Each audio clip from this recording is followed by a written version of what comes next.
संयुक्त राष्ट्रीय महासभा के 80वें सत्र में पाकिस्तान के प्रधानमंत्री शहबाज शरीफ एक बार फिर से वही पुराना राग लापते दिखाई दिए। अपने भाषण में उन्होंने कश्मीर और सिंधु जल संधि को मुद्दा बनाकर भारत पर आरोप लगाए। शरीफ ने कहा कि भारत ने अंतर्राष्ट्रीय कानून और संधि की शर्तों का उल्लंघन करते हुए एक तरफा तरीके से सिंधु जल संधि को निर्भीत कर दिया है। उन्होंने यहाँ तक कहा कि पाकिस्तान अपने जल अधिकारों पर किसी भी चोट को युद्ध की कार्रवाई मानेगा, लेकिन इस बयानबाजी के पीछे पाकिस्तान की वही पुरानी रणनीति छिपी है, जिसमें वे अपनी पुरानी नाकामियों को छुपाने के लिए भारत पर दोष मढ़ता आ रहा है, लेकिन असलियत कुछ और है। दरअसल भारत ने 22 अप्रैल को पहलगाम में हुए आतंकी हमले के बाद बड़ा कदम उठाया था। इस हमले में 26 निर्दोष लोगों की जान चली गई थी और इसके पीछे पाकिस्तान प्रायोजित आतंकवाद की भूमिका सामने आई थी। इसके बाद भारत ने कड़ा फैसला लेते हुए सिंधु जल संधि को स्थगित किया।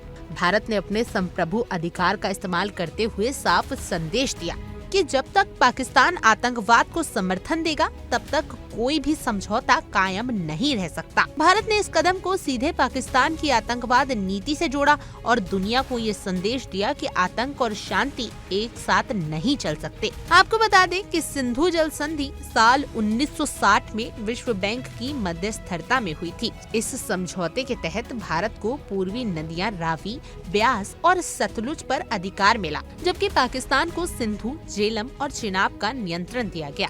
अब तक कई युद्धों और दशकों के तनाव के बावजूद ये संधि कायम रही, लेकिन पाकिस्तान के आतंकवाद को बढ़ावा देने वाले रवैये ने भारत को मजबूर किया कि वह इस संधि की समीक्षा करे।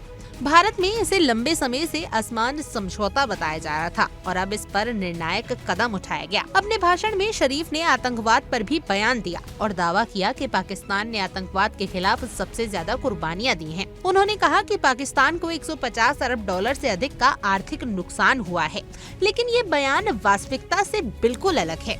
पूरी दुनिया जानती है कि आतंकवाद का गढ़ पाकिस्तान ही है। आतंकवादी संगठनों को पनाह देने और उन्हें संसाधन उपलब्ध कराने का काम पाकिस्तान की धरती ही होती है। भारत सहित कई देशों ने पाकिस्तान को इसके लिए बार बार बेनकाब किया है। ऐसे में शरीफ का ये दावा महज दिखावा साबित हुआ। कश्मीर का मुद्दा उठाना भी पाकिस्तान की पुरानी आदत है। शरीफ ने कहा कि पाकिस्तान कश्मीरियों के साथ खड़ा है और एक दिन भारत का अत्याचार खत्म होगा, लेकिन भारत बार बार ये स्पष्ट कर चुका है कि कश्मीर उसका अभिन्न अंग है और इस पर कोई समझौता या चर्चा संभव नहीं है।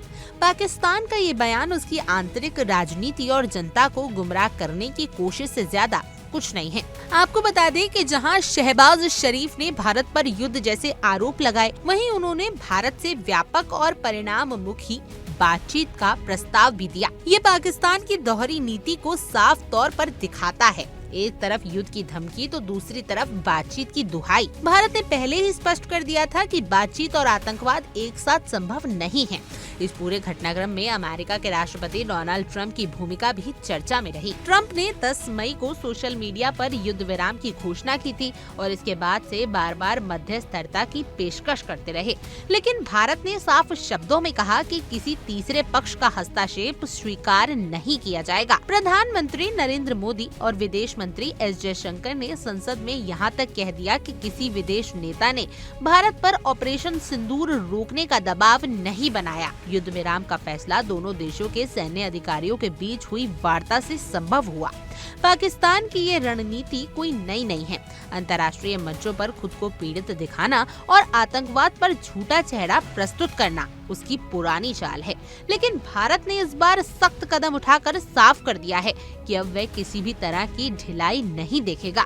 सिंधु जल संधि को स्थगित करने का फैसला पाकिस्तान के लिए करारा झटका है और कश्मीर पर उसका रोना धोना अब बेअसर साबित हो रहा है। खैर, आपकी इस पूरी खबर को जानने के बाद क्या कुछ राय है, हमें कमेंट करके जरूर बताएं और ऐसी और तमाम देश और दुनिया की खबरों के लिए आप इंडिया डेली को सब्सक्राइब कर लीजिए।